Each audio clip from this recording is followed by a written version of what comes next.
Hello everyone, welcome back your favourite channel Mehra classes. This is me Rahul Satnami. आज हम bacteriology देखेंगे जो शॉर्ट नोट्स बनाएंगे और ये 2 क्लास में कंप्लीट हो जाएगा। तो हेडिंग है क्या? बैक्टीरियोलॉजी। तो सबसे पहले हम बैक्टीरियोलॉजी की हिस्ट्री देख लेते हैं।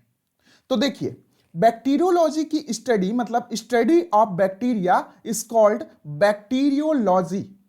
और ये बैक्टीरिया जो है ना, ये ग्रीक वर्ड है जिसका मतलब होता है लिटिल रॉड, मतलब छोटा क्षण। ठीक है। पहली बार डिस्कवर किया था बैक्टीरिया को एंटोनी वॉन ल्यूवेनहॉक ने। कहां? जो बरसात का पानी होता है, रेन वाटर से इसको डिस्कवर्ड किया था। पहली बार रेन वाटर से क्या हुआ? लिविंग सेल ली थी। आपको पता होगा जो सेल की डिस्कवरी की थी रॉबर्ट हुक ने की थी, लेकिन वो नॉन लिविंग सेल की डिस्कवरी की थी क्योंकि एक ब्रिटेन के एक राजा थे जिनका नाम था चार्ल्स। चार्ल्स ने बोला कि हमको जो माइक्रो ऑर्गेनिज्म है, जो छोटे छोटे इंसेक्ट्स हैं, इनकी लाइफ का मतलब के बारे में इंफॉर्मेशन जानना है कि ये कैसे रहते हैं। तो उस समय चैलेंज को एक्सेप्ट करने वाले एक ही साइंटिस्ट थे जिनका नाम था रॉबर्ट हुक। और इन्होंने क्या किया? माइक्रो ऑर्गेनिज्म के में कई सारी स्टडी की और अपनी बुक इन्होंने लिखी जिनका नाम था माइक्रोग्राफिया। और ये माइक्रोग्राफिया चार्ल्स को दी गई और उसी में कॉर्क कैम्बियम में नॉन लिविंग सेल को दिखाया गया। लेकिन जो लिविंग सेल है, लिविंग सेल की डिस्कवरी जो की थी एंटोनी वॉन ल्यूवेनहॉक ने की थी। और कैसी सेल थी वो? बैसिलस सेल थी। और ग्रीक वर्ड लिटिल रॉड है, ठीक है। लेकिन बैक्टीरिया टर्म किसने दिया? बैक्टीरिया टर्म किसने दिया? एरनबर्ग ने। अब मैंने बताया डिस्कवरी किसने की थी? एंटोनी वॉन ल्यूवेनहॉक ने। And called them little any molecule. और जो ल्यूवेनहॉक बैक्टीरिया नहीं कहे, उन्होंने कहा लिटिल एनी मॉलिक्यूल, जिन्होंने अपनी बुक भी लिखी जिनका नाम था सीक्रेट ऑफ नेचर। ठीक है। यही वजह से एंटोनी वॉन ल्यूवेनहॉक को फादर ऑफ बैक्टीरियोलॉजी और फादर ऑफ माइक्रोबायोलॉजी कहा जाता है। तो आगे देखते हैं, ये मैंने लिखा है। अब देखिए, एक साइंटिस्ट है जिनका नाम है नोगेली। नोगेली ने क्या किया कि जो बैक्टीरिया का जो क्लास है उसको किसमें रख दिया? साइजोमाइसिटीज में, जो फंगस की क्लास है। ठीक है। लेकिन कभी कभी प्रश्न पूछ लिया जाता है, इंपॉर्टेंट है ये आ भी चुका है। वैसे नोगेली ने टिश्यू के बारे में स्टडी की थी, हिस्टोलॉजी के बारे में। टिश्यू का अध्ययन हिस्टोलॉजी कहलाता है। Study of tissue is called histology. अब देखते हैं रॉबर्ट कोच ने क्या किया। तो बैक्टीरिया को कल्चर करने का काम पहली बार रॉबर्ट कोच ने किया। और कल्चर कहां करते हैं? लैब में करते हैं, टूल्स एंड टेक्निक के थ्रू। यही वजह है कि इनको फादर ऑफ माइक्रोबियल टेक्निक कहा जाता है। ठीक है। अब पूछ लिया जाएगा आपसे कि फादर ऑफ मॉडर्न बैक्टीरियोलॉजी या फादर ऑफ मॉडर्न माइक्रोलॉजी कौन है? तो कौन है? लुईस पास्चर है। क्या है? Lewis pasture. वजह क्या है? इन्होंने प्रोसेस दी। क्या प्रोसेस थी? पास्चुरलाइजेशन। और पहली बार इन्होंने जर्म थ्योरी दी। क्या दी? Germ theory. जर्म थ्योरी में क्या था कि जब पुराना जमाना जब चल रहा था तो अंधविश्वास ज्यादा था। क्या होता था? जब किसी को बीमारी होती थी, जैसे प्लेग हो गया, कॉलरा हो गया, कोई भी बीमारी होती थी, तो बोला जाता था कि इन्होंने पाप किया है, पापों का फल मिल रहा है। लेकिन ऐसा नहीं है। पहली बार लुईस पास्चर ने बताया कि ये किसी न किसी जर्म की वजह से हो रहा है, किसी न किसी बैक्टीरिया की वजह से हो रहा है, वायरस की वजह से हो रहा है, प्रोटोजोआ की वजह से हो रहा, प्लेटीहेल्मिन्थेस की वजह से हो रहा है। तो पहली बार यही साइंटिस्ट थे लुईस पास्चर जिन्होंने जर्म के बारे में बताया और अपनी थ्योरी दी जिसका नाम था जर्म थ्योरी। तो ये इंपॉर्टेंट है, इसको भी इंपॉर्टेंट डाल लीजिए, आ भी चुका है ये। अब आगे देख लेते हैं। जोसेफ लिस्टर ने स्टेरलाइजेशन की प्रोसेस बताई। स्टेरलाइजेशन क्या होता है? जैसे कोरोना काल में क्या करते थे, जैसे किसी को भी टच कर देते तो फिर उसके बाद स्टेराइल करते थे, पता है ना, अल्कोहल से। तो स्टेरिलाइजेशन क्या होता है कि जब जब लैब में टूल्स का उपयोग किया जाता है तो उसको सबसे पहले स्टेरिलाइज किया जाता है। पीएचडी में आपको यही बताया जाएगा पहले कि स्टेरिलाइजेशन कैसे करते हैं, ठीक है। तो स्टेरिलाइजेशन का मतलब होता है माइक्रो ऑर्गेनिज्म फ्री कंडीशन। ये पहली बार किसने बताया? जोसेफ लिस्टर ने बताया था। अब देखिए, जो लुईस पाश्चर थे ना, उन्होंने पास्चुलाइजेशन की प्रोसेस सबसे पहले यही थे। पास्चुलाइजेशन इन्होंने ही दिया था। कौन? Lewis Pasteur. पास्चुलाइजेशन क्या है? पास्चुलाइजेशन जो है ना, ये मैंने अभी बताया रिमूव माइक्रो ऑर्गेनिज्म, लेकिन उनमें से क्या होता है, स्टेरिलाइजेशन में पूरे और माइक्रो ऑर्गेनिज्म को ही हटा दिया जाता है, लेकिन पास्चुलाइजेशन में हार्मफुल माइक्रो ऑर्गेनिज्म को ही हटाया जाता है। जो बेनिफिशियल माइक्रो ऑर्गेनिज्म है उसको नहीं हटाया जाता है। ये प्रोसेस जो कहलाती है पास्चुलाइजेशन कहलाती है। पास्चुलाइजेशन में होता क्या है कि किसी भी चीज को, किसी भी सब्सटेंस को, किसी भी कॉम्प्लेक्स को 60 डिग्री टेम्परेचर में 30 मिनट तक रखा जाता है। ये तो हम घर में भी करते हैं ना। जैसे वाटर में माइक्रो ऑर्गेनिज्म है तो हम उबाल के छान के पीते हैं, है ना, गर्म करके पीते हैं। तो वही पास्चुलाइजेशन में क्या किया जाता है, टेम्परेचर दिया जाता है कुछ ड्यूरेशन के लिए। जैसे 60 डिग्री टेम्परेचर है 30 मिनट के लिए। अब ये दो भागों में बटा है, एक है HTST और दूसरा है LTLT। HTST का मतलब होता है हाई टेम्परेचर शॉर्ट टाइम, मतलब ज्यादा टेम्परेचर दिया जाएगा कम समय के लिए। कितना टेम्परेचर? 71 डिग्री सेंटीग्रेड 15 से 30 सेकंड के लिए दिया जाएगा, जिसके वजह से क्या होगा, जो हार्मफुल बैक्टीरिया है, हार्मफुल माइक्रो ऑर्गेनिज्म है, वो समाप्त हो जाएंगे। जबकि LTLT में क्या होगा, लो टेम्परेचर लॉन्ग टाइम। दिख रहा है, मतलब कम टेम्परेचर दिया जाएगा और अधिक समय के लिए दिया जाएगा, तभी तो माइक्रो ऑर्गेनिज्म खत्म होंगे। कितना टेम्परेचर? 62 डिग्री सेंटीग्रेड 30 मिनट के लिए। यह प्रोसेस क्या कहलाती है? पास्चुराइजेशन, हिंदी में पास्चुरीकरण। अब देखिए, एक साइंटिस्ट थे जिनका नाम था बर्गे, कई किताबों में बर्गर भी बोलते हैं। तो बार्गे ने क्या किया, बैक्टीरिया को प्रोसफाइटा में रखा। एक क्लास है प्रोसफाइटा, और बार्गे ने अपनी बुक दी। इनके बुक का नाम था मैनुअल ऑफ डिटरमिनेटिव माइक्रोबायोलॉजी। माइक्रोबायोलॉजी का निर्धारण मैनुअल पूरा निकाल दिया।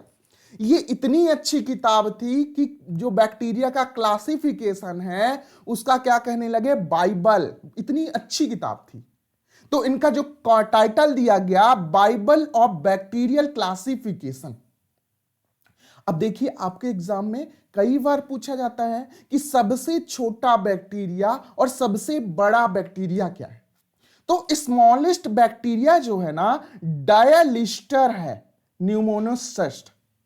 और लार्जेस्ट बैक्टीरिया कई किताबों में बेगियोटा होगा, बेगियाटोआ, मिराबिलस, और अभी नया नया खोजा गया है थायोमार्गरेटियस नेम्बियस। अब एक चीज आप पूछे होंगे कि सबसे छोटी सेल क्या है? सबसे छोटी सेल कौन सी होती है? माइकोप्लाज्मा। तो स्मॉलेस्ट सेल भी यहां पास लिख लीजिए, स्मॉलेस्ट ऑर्गेनिज्म कौन है? माइकोप्लाज्मा। इन्हीं माइकोप्लाज्मा, ये भी बैक्टीरिया के अंदर है। माइकोप्लाज्मा को प्लांट किंगडम का जोकर कहा जाता है। जैसे जोकर जो है ना सर्कस में अलग अलग रूप धारण करके आता है, वैसे माइकोप्लाज्मा भी कई शेप में पाया जाता है। वजह इनके जो प्लाज्मा मेम्ब्रेन होती है वो कई शेप, मतलब प्लाज्मा मेम्ब्रेन पाई नहीं जाती तो कई शेप में है। अब देखिए, आगे देखिए, अब जो बैक्टीरिया है ना शेप अलग अलग होता है। कुछ बैक्टीरिया राउंड शेप के होते हैं जिसको हम क्या बोलते हैं, कोकी, और इसी में सबसे स्मॉलेस्ट बैक्टीरिया पाया जाता है। कुछ बैक्टीरिया बैसिलस शेप के होते हैं, बैसिलस का मतलब हो गया रॉड शेप। कुछ बैक्टीरिया स्पाइरिलम, स्पाइरिलम मतलब स्पाइरल शेप के पाए जाते हैं। कुछ बैक्टीरिया विब्रियो मतलब कोमा शेप के पाए जाते हैं। अब आगे देख लेते हैं। देखिए कोकी में कई सारे क्लासिफिकेशन है। पहला है माइक्रोकोकस या इसी को बोलते हैं मोनोकोकस। ये माइक्रोकोकस और मोनोकोकस क्या होता है? माइक्रो और माइक्रो का मतलब हो गया छोटा, कोकस का मतलब क्या हो गया? राउंड। मोनो का मतलब क्या हो गया? मोनो का मतलब क्या हो गया? वन। तो ओनली वन से स्पेयर पाया जाता है माइक्रोकोकस में या मोनोकोकस में। दूसरा है डिप्लोकोकस। डिप्लोकोकस में होगा क्या कि इसमें क्या होगा? दो राउंड शेप बैक्टीरिया पाए जाएंगे, तो ये कहलाएगा डिप्लोकोकस। अगला है टेट्राकोकस। टेट्रा का मतलब होता है फोर, कोकस का मतलब क्या होता है? कोकस का मतलब होता है राउंड, तो इसमें फोर स्फेरिकल पाया जाएगा। अगला है सरसेनिया। तो यहां तक तो आपको याद रहता है, लेकिन ये वाले इंपॉर्टेंट है, एग्जाम में पूछे जाते हैं, आपको याद भी नहीं रहता। ठीक है, तो देखिए सरसीनिया। तो सरसीनिया जो होता है ना, क्यूब ऑफ 8 to 64 बैक्टीरिया, तो इसमें क्यूब्स होते हैं कई सारे ऐसे। ठीक है, 8 से 64 सेल्स होती हैं। अगला है स्टेप्टोकोकस। स्टेप्टो का मतलब होता है चैन। क्या होता है? चैन। तो चैन ऑफ स्फीयर। अगला है स्टेफलोकोकस। स्टेफलो का मतलब होता है बंच। तो ये क्या होता है? Like bunch of grapes. तो ग्रेप्स के गुच्छे के जैसे ऐसे होता है, अंगूर के गुच्छे की तरह। अब इससे में एग्जाम्पल देख लेते हैं क्या क्या है। अगला देखते हैं हम बैसिलस। तो बैसिलस में भी कई प्रकार के, जैसे कोकी में कई प्रकार है, वैसे बैसिलस में भी है। बैसिलस का मतलब क्या होता है? Rod shape. क्या होता है? Rod shape. और रॉड शेप भी कई प्रकार के, जैसे यहां पास लिखा है मोनोबैसिलस। मोनोबैसिलस मतलब एक रॉड, जबकि डिप्लोबैसिलस मतलब क्या हो गया? दो रॉड। और स्टेप्टो, स्टेप्टो का मतलब chain, chain of rod is called streptobacillus. इसका एग्जाम्पल क्या है? बैसिलस एंथ्रेसिस, एंथ्रेक्स डिजीज पैदा करता है। अगला है पैलिसेड बैसिलस। ये क्या होता है? कई ऐसे स्टॉक होते हैं, स्टॉक, स्टॉक ऑफ रॉड, ये कहलाता है पैलिसेड। एग्जाम्पल के लिए कॉर्नी बैक्टीरियम डिफ्थेरी। अब आगे देख लेते हैं स्पाइरिलम। स्पाइरिलम कैसा होता है? Spiral shape. ये देखिए स्पाइरल शेप ऐसे होगा, ये इसमें क्या होगा? फ्लैजिला होगा ऐसे। ठीक है, तो ये स्पाइरल फॉर्म में होता है, सर्पिलाकार फॉर्म में होता है। इसका एग्जाम्पल जो है ट्रेपोनेमा पैलिडम, जो डिजीज कॉज करता है, कौन सी? Syphilis disease. ठीक है, और यही वर्नल डिजीज कहलाती है। वर्नल डिजीज क्योंकि ये सेक्सुअल ट्रांसमिटेड डिजीज है, एसटीडी डिजीज, सिफेलिस। अब देखिए विब्रियो। विब्रियो का मतलब होता है कॉमा शेप्ड। एग्जाम्पल क्या है इसमें? Vibrio cholerae. इतना चीज समझ में आया? अब आगे देखते हैं। अब देखिए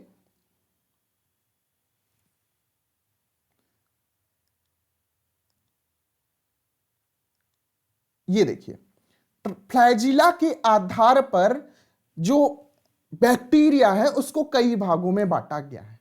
atrichous, monotrichous, amphitrichous, lophotrichous, cephalotrichous. तो कई सारे ट्राइकस। ट्राइकस का मतलब क्या हो गया? तो अब देखिए ट्राइकस का मतलब,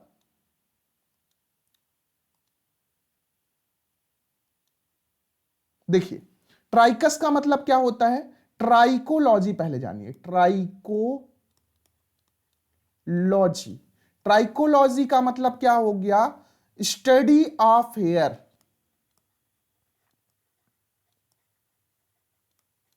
तो देखिए जो फ्लैजिला होता है ना, वो हेयर लाइक स्ट्रक्चर होता है, बाल जैसी संरचना होती है, उसको हम ट्राइकस बोल सकते हैं।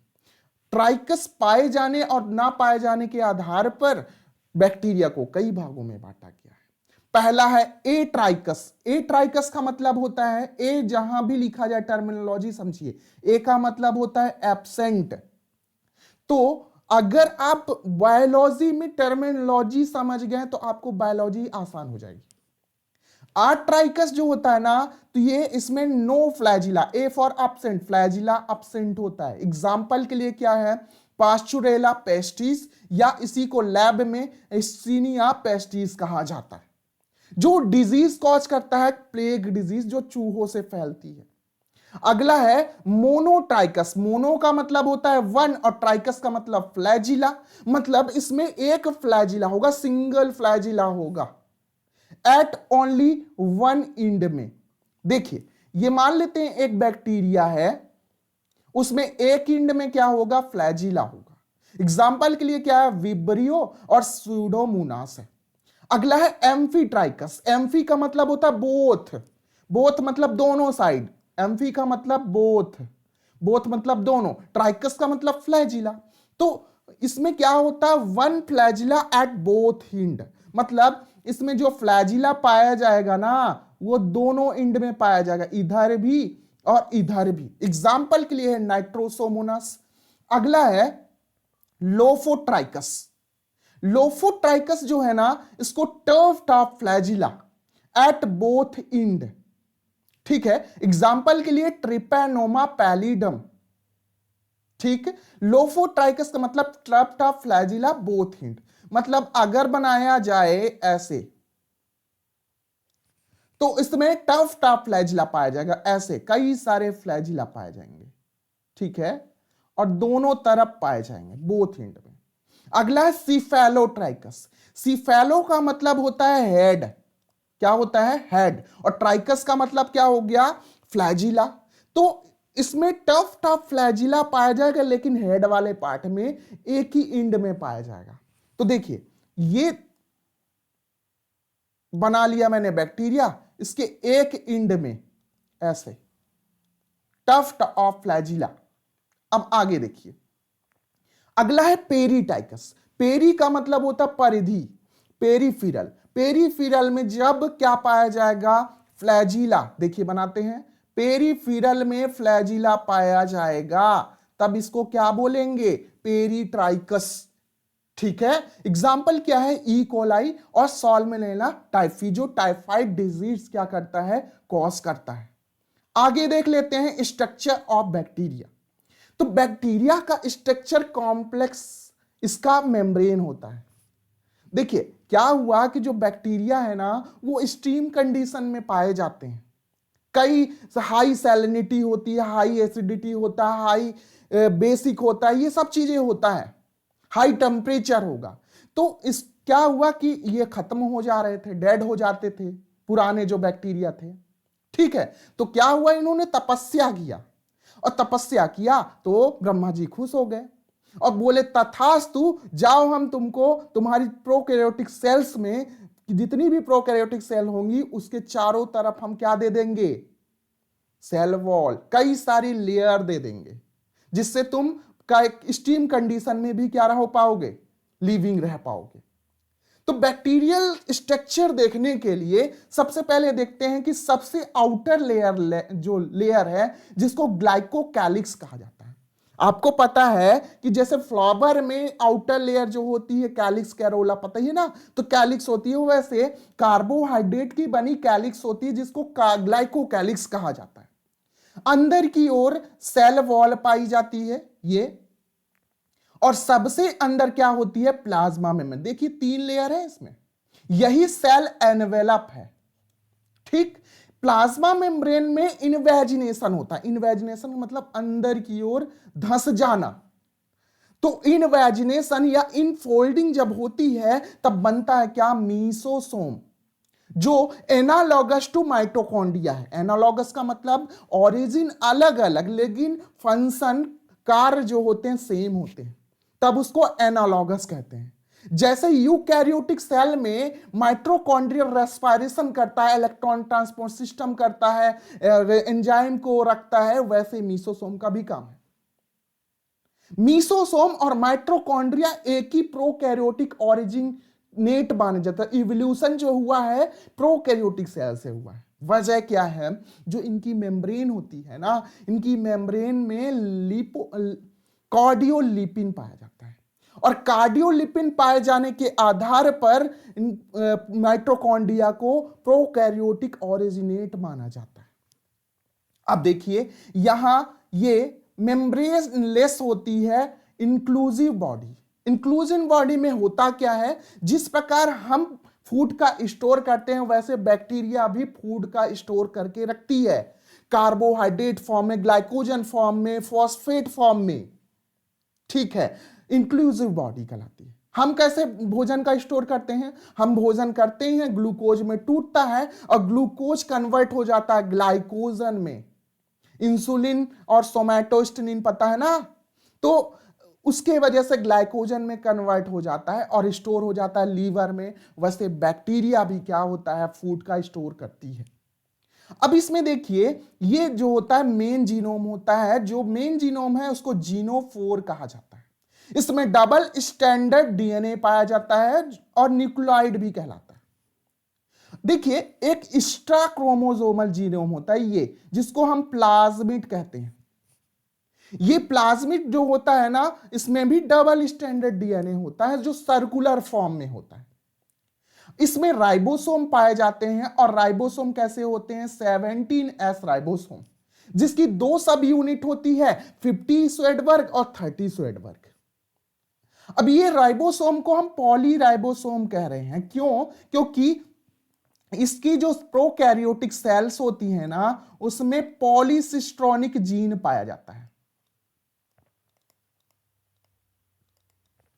पॉलीसिस्ट्रोनिक जीन क्या होता है? एक ही एमआरएनए में कई सारे राइबोसोम जाके चिपक जाते हैं और प्रोटीन बनने की इंफॉर्मेशन रखते हैं, तो ये कहलाएगा पॉलीसिस्ट्रोनिक या पॉलीराइबोसोम इसको कहेंगे।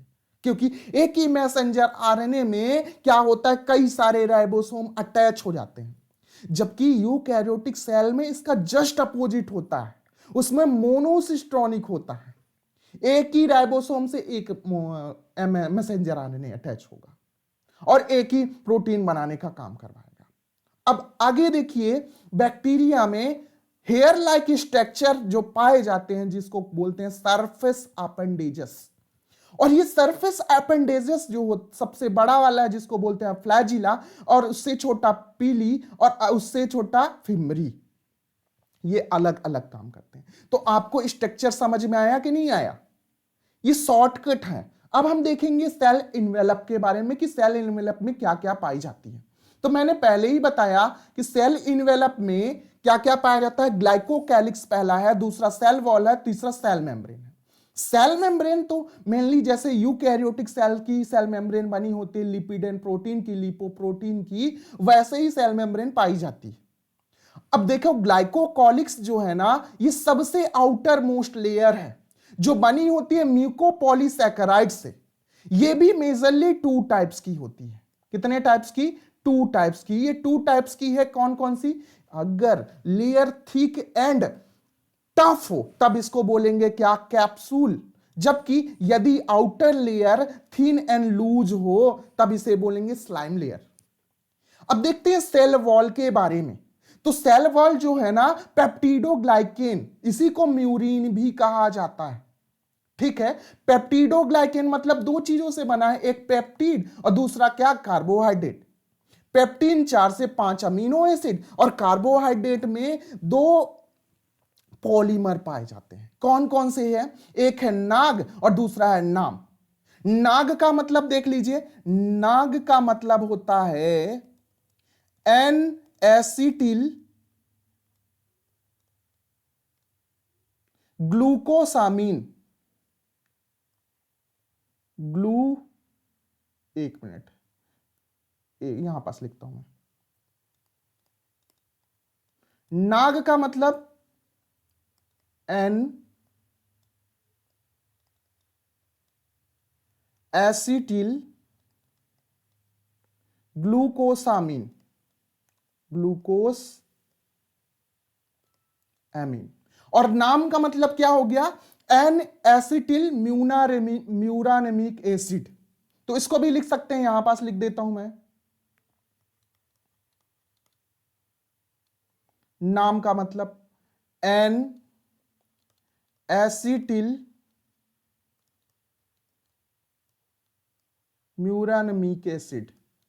ठीक है, इतना चीज समझ में आया। अब देखिए, नाग और नाम ये दोनों अल्टरनेट अरेंज होते हैं। अल्टरनेट का मतलब हो गया एकांतरण रूप में, पहले नाग फिर नाम फिर नाग फिर नाम, अल्टरनेट अरेंज्ड होते हैं। और कौन से बॉन्ड से अरेंज्ड होते हैं, बीटा 1,4 ग्लाइकोसिडिक बॉन्ड। ठीक है, इतना चीज आपको पता चला। अब देखिए आगे चलते हैं। ये जो नाग है ना, इसका कई बार एक एग्जाम में इसका पॉलीमर भी पूछा गया था, ये इंपॉर्टेंट है। तो नाग का पॉलीमर जो होता है ना, जिसको बोलते हैं काइटिन, क्या बोलेंगे, काइटिन। ये काइटिन जो होता है ये सेल वॉल फंगस में पाया जाता है, फंगस की सेल वॉल में। और एक्सोस्केलेटल ऑफ आर्थ्रोपोडा, इंसेक्ट एनिलिडा में जो केचुआ पाया जाता है, उसका सीटी में भी पाया जाता है ये। तो नाग का पॉलीमर हमने देख लिया। अब देख लेते हैं सेल वॉल ऑफ बैक्टीरिया।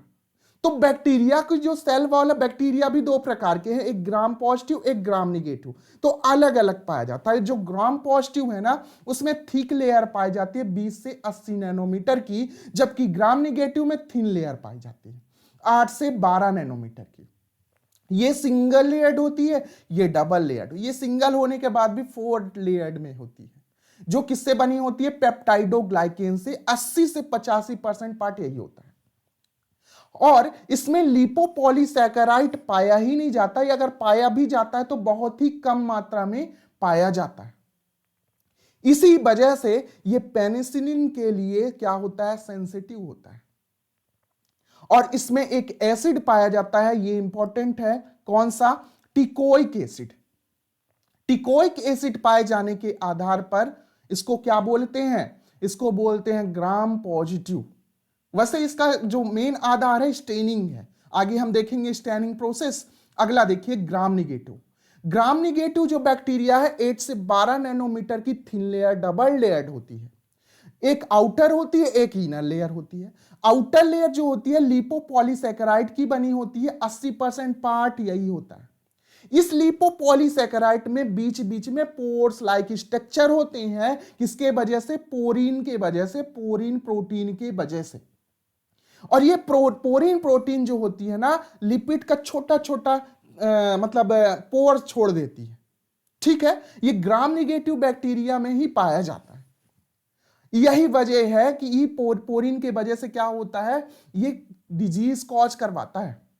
ये दूसरे बैक्टीरियल सेल में घुस जाता है और उसके बाद ट्रांसलेशन की प्रोसेस स्टार्ट करता है, फिर रेप्लिकेशन, ये सब होता है, जेनेटिक रिकॉम्बिनेशन होता है। यही पोरीन क्या करता है, कॉन्जुगेशन ट्यूब बना देता है। इनर लेयर में क्या है, पेप्टिडोग्लाइकेन की 10 से 20% पार्ट होता है। जो इसमें देखिए टिकोइक एसिड है, लेकिन इसमें क्या पाया जाता है, इसमें पाया जाता है डाई अमीनो पाल्मिक एसिड। ये पूछा जा सकता है, इंपॉर्टेंट है। जैसे ये टिकोइक एसिड कई बार पूछा गया, इसको भी पूछा जा सकता है। अभी पूछा तो नहीं है, लेकिन पूछ सकता है। अब आगे देखते हैं surface appendages. Hair like structure जो है सरफेस अपेंडेजेस।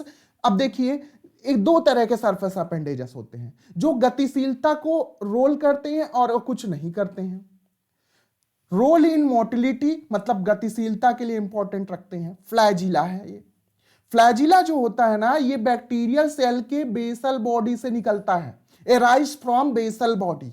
और इसमें जो फ्लैजिला होता है, यूकैरियोटिक सेल में 9+2 अरेंजमेंट होता है, लेकिन इसमें कौन सा अरेंजमेंट होता है, 1+0 अरेंजमेंट फ्लैजिला का। ठीक है, और ये फ्लैजिला बनता किससे है, फ्लैजिलम प्रोटीन से बनता है, जिसका मोनोमर कितना है, 4 अमीनो एसिड। अब देखिए प्रोकैरियोटिक सेल में किससे बना, प्रोकैरियोटिक सेल में बना किससे, फ्लैजिलिन से, फ्लैजिलिन। लेकिन यूकैरियोटिक सेल में कौन सी प्रोटीन पाई जाती है, ट्यूबेलिन। जब सेल वाला चैप्टर पढ़ेंगे तो ये सब चीजें अच्छे से जानेंगे। अब देखिए बेसल बॉडी में क्या होता है, कई सारी रिंग्स पाई जाती है। ग्राम निगेटिव बैक्टीरिया में LPSM रिंग्स पाई जाती है, जबकि ग्राम पॉजिटिव बैक्टीरिया में S&M रिंग्स पाई जाती है। अब देखिए कुछ मेम्ब्रेन कुछ अपेंडेजेस ऐसे होते हैं जो मोबिलिटी को रोल नहीं करते हैं। कौन कौन से हैं? एक पिल्लई है और दूसरा फिम्बरी है। पिल्लई भी दो प्रकार की होती है, एक लार्जर पिली, एक स्मॉलर पिली। लार्जर पिली होती है सेक्स पिली।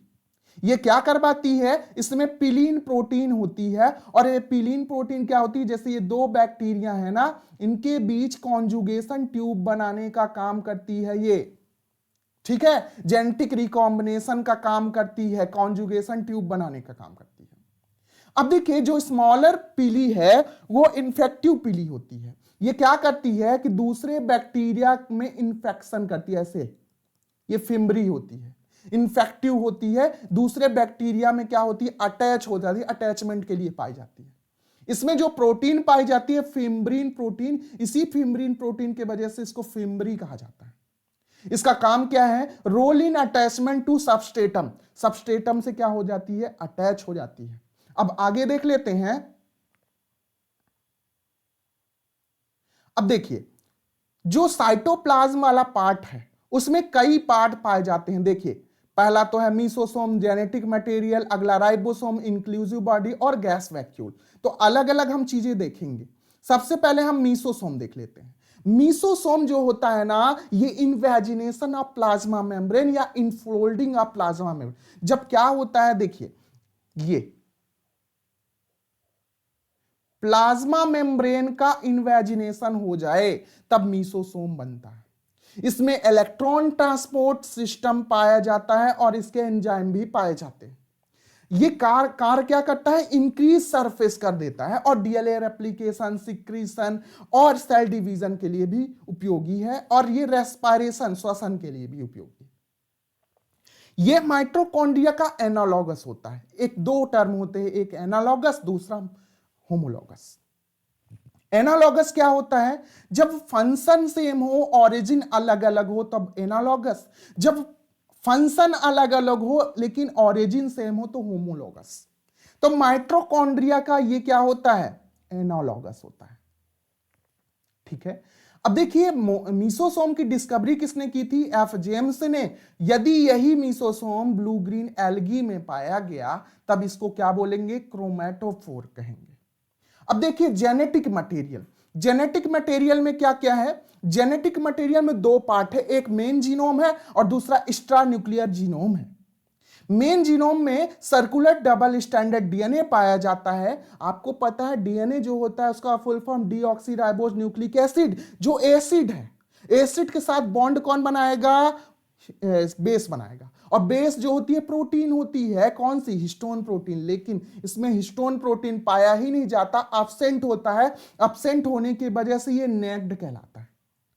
और इसी जेनेटिक मटेरियल जो मेन जीनोम है इसको ऑल्सो कॉल्ड एज न्यूक्लियोइड, या इसी को जीनोफोर कहा जाता है। एक्स्ट्राक्रोमोसोमल न्यूक्लियर जीनोम जो है ना, ये प्लाज्मिड कहलाता है। इसमें भी क्या होते हैं, डबल स्टैंडर्ड डीएनए होते हैं। प्लाज्मिड कई प्रकार के होते हैं और ये प्लाज्मिड ये सेल्फ रेप्लिकेशन की एबिलिटीज में पाई जाती है।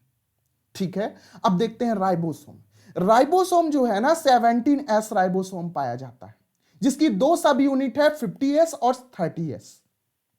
एस फॉर हो गया स्वेड वर्क। इसी को पॉलीराइबोसोम कहा जाता है क्योंकि एक ही मैसेंजर में क्या होता है, ये मैसेंजर है, इसी में कई सारे क्या होते हैं, राइबोसोम अटैच्ड होते हैं, इसीलिए इसको पॉलीराइबोसोम कहा जा रहा है। अब देखिए कुछ होती है इंक्लूसिव बॉडी। इंक्लूसिव बॉडी जो होती है ना, ये नॉन मेम्ब्रेनस स्ट्रक्चर है जो काम क्या करती है, स्टोर फूड ऑफ बैक्टीरिया कई रूप में, phosphate granule, glycogen granule, cyanophycean granule, कई सारे रूपों में फूड का स्टोरेशन करती है। कुछ में गैस वैक्यूल पाया जाता है, मेनली किसमें, ब्लू ग्रीन एल्गी में और सल्फर बैक्टीरिया में। तो ये क्या करवाती है, ये बायोन्सी प्रोवाइड करवाती है। बायोन्सी का मतलब होते हैं तैरना, वाटर में। ब्लू ग्रीन एल्गी जो होते हैं वाटर में होते हैं। आपको तो पता है। अब देखिए आगे, प्लाज्मिक है ना, plasmic term given by Lederberg. ये एग्जाम्पल पूछा भी है कि प्लाज्मिक टर्म किसने दिया, कई बार पूछा है। प्लाज्मिड में क्या होता है, डबल स्टैंडर्ड सर्कुलर डीएनए होता है। प्लाज्मिड मेनली प्रोकैरियोटिक्स में पाया जाता है, प्रोकैरियोटिक सेल्स में। एक्सेप्शन है, मेनली तो प्रोकैरियोटिक में पाया जाता है, लेकिन यूकैरियोटिक में पाया ही नहीं गया। लेकिन यूकैरियोटिक में अपवाद है ईस्ट। ईस्ट में जो प्लाज्मिड पाया जाता है उसका नाम है 2 माइक्रोन प्लाज्मिड। ओनली एक ही यूकैरियोटिक सेल में पाया जा रहा, अपवाद स्वरूप। मेनली इसका काम जो है प्रोकैरियोटिक सेल में होता है, लेकिन ये यूकैरियोटिक सेल में पाया जा रहा है। ये अपवाद है, इसलिए ये इंपॉर्टेंट हो जाता है। अपवाद ही तो क्वेश्चन पूछा जाता है कई बार। अब टाइप ऑफ प्लाज्मिड देख लिया जाए तो मेनली प्लाज्मिड जो होता है ना वो 4 टाइप्स के होते हैं। कौन कौन से? पहला है एफ प्लाज्मिड, इसी को एफ फैक्टर, इसी को फर्टिलिटी फैक्टर कहा जाता है। अब एफ प्लाज्मिड के आधार भी बैक्टीरिया 2 भागों में बटे होते हैं, जो मैंने अभी नहीं बताया लेकिन बता देता हूं। एफ प्लाज्मिड जिस बैक्टीरिया में पाया जाएगा उसको बोलेंगे एफ प्लस बैक्टीरिया, या इसी को मेल बैक्टीरिया, इसी को डोनर बैक्टीरिया भी कहा जाएगा। ये देखिए एक सेल है, इसका ये मेन जीनोम है, ये प्लाज्मिड है, ये मेन जीनोम है और ये प्लाज्मिड है। जिसमें एफ प्लाज्मिड पाया ही नहीं जाएगा वो एफ निगेटिव, या इसको फीमेल बैक्टीरियम कहा जाएगा, इसी को रेसिपिएंट कहा जाएगा। एक डोनर है, एक ग्राही है। अब देखिए ये जो मेन जीनोम का डबल स्टैंडर्ड डीएनए से यदि एफ प्लाज्मिड जुड़ जाता है तब इसको बोलते हैं इपीसोम। और जो सेल होती है बैक्टीरियल सोर, उसको क्यों बोलते हैं एचएफआर, हाई फ्रीक्वेंसी रिकॉम्बिनेशन। वो जो सेल होती है हाई फ्रीक्वेंसी रिकॉम्बिनेंट हो जाती है। इतना चीज समझ में आया। फर्टिलिटी मतलब इसमें क्या होगा, जब हम पढ़ते हैं रिकॉम्बिनेशन 3 प्रकार का बैक्टीरिया, एक कॉन्जुगेशन, एक ट्रांजक्शन और एक क्या हो गया ट्रांसफॉर्मेशन। तो जब कॉन्जुगेशन कराया जाता है तो बीच में क्या होता है, ये देखिए जो बैक्टीरिया होती है ना, बैक्टीरिया के बीच एक ट्यूब बन जाती है जिसको हम कॉन्जुगेशन ट्यूब बोलते हैं। तो responsible for transfer of genetic material, तो यहां से मेन जीनोम ट्रांसफर होकर इसमें चला जाता है। ये एबल होता है कॉन्जुगेशन ट्यूब बनाने। आगे समझ में है। अब देखिए आर प्लाज्मिड, या इसी को आर फैक्टर, या इसको रेजिस्टेंस फैक्टर।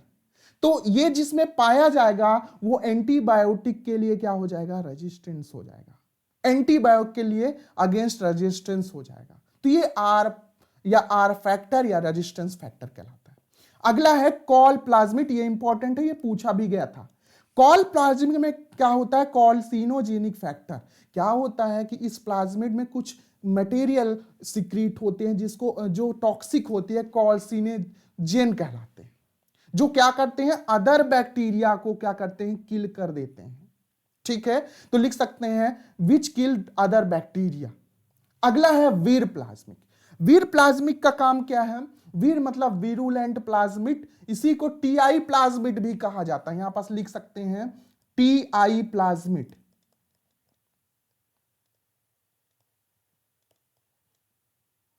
टीआई प्लाज्मिड ये क्या होता है, डिजीज कॉर करवाता है। एग्जाम्पल क्या है, एग्रोबैक्टीरियम ट्यूबेफेसियम। एग्रोबैक्टीरियम ट्यूबोफेसियम को नेचुरल जेनेटिक इंजीनियर कहा जाता है, ये इंपॉर्टेंट है। आगे देख लेते हैं। अब देखते हैं ग्राम स्टेनिंग क्या होती है। तो ग्राम स्टेनिंग जो है ना प्रोसेस, इनको पहली बार बताया था क्रिश्चियन ग्राम ने। क्रिश्चियन ग्राम ने ग्राम स्टेनिंग प्रोसेस बताया। इसमें किया क्या जाता है, देखिए जो बैक्टीरिया होता है ना, तो उसमें वैसे तो हम नग्न आंखों से देख नहीं सकते, माइक्रोस्कोप से देखेंगे। तो क्या होता है, बैक्टीरिया की जो वॉल होती है उसको कलर करके क्या करते हैं, बैक्टीरिया को पहचानते हैं कि ये कौन सा पॉजिटिव है कि निगेटिव है। तो ये प्रोसेस कहलाती है स्टैनिंग प्रोसेस। स्टैनिंग प्रोसेस में होता क्या है, सबसे पहले एक पैटी डिश ली जाती है, इसको कल्चर किया जाता है इसमें बैक्टीरिया को आगर आगर मीडियम में, और कल्चर करने के बाद इसको किस में लिया जाता है, एक स्लाइड में लिया जाता है, और इसको स्मीयर किया जाता है। स्मीयर का मतलब फैलाया जाता है और ड्राई कर दिया जाता है। ड्राई करने के बाद 4 प्रोसेस से इसको गुजारा जाता है, जिसको पहले सी मतलब क्रिस्टल वॉलेट, फिर उसके बाद आयोडीन, फिर उसके बाद एथेनॉल एमोन, फिर उसके बाद एथेनॉल हो गया, फिर उसके बाद सैफरनिन। ये क्रिस्टल वॉलेट जो होता है ना, ये पर्पल या ब्लू कलर का होता है, और ये आयोडीन, ये सैफरन कौन के कलर का होता है? पिंक कलर का होता है। तो देखिए क्या होता है, बैक्टीरिया लिए, इसको स्मीयर किए ड्राई करके, फिर उसके बाद हम क्रिस्टल वॉलेट 10 मिनट के लिए किए, और फिर उसके बाद टिल्ट कर दिए और स्लाइड को फिर ड्राई कर दिया जाता है। फिर उसके बाद आयोडीन मिलाया जाता है और फिर टिल्ट करके फिर स्लाइड करके क्या करते हैं, फिर सुखाया जाता है। फिर उसके बाद एथेनॉल लिया जाता है, फिर उसके बाद सैफरनिन लिया जाता है। पूरी प्रोसेस मैं समझाता हूं।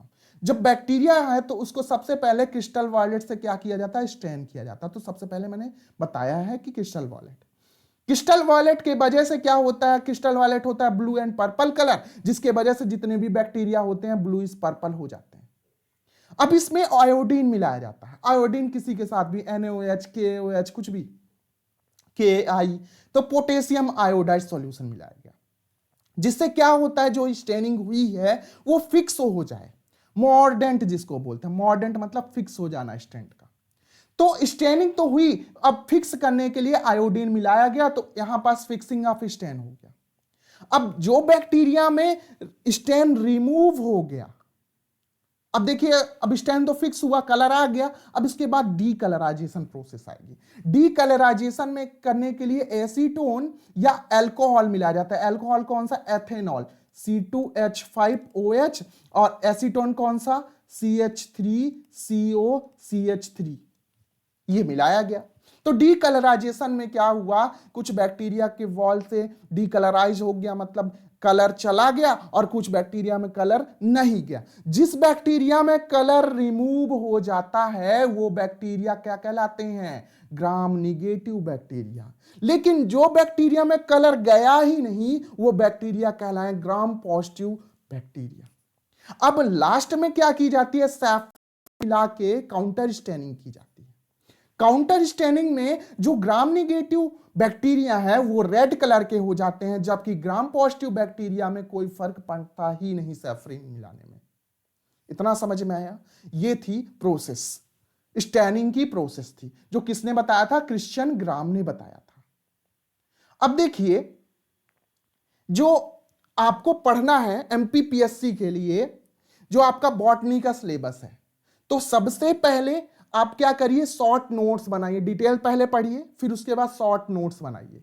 शॉर्ट नोट्स हमसे भी देख सकते हैं, आप हमसे भी ले सकते हैं।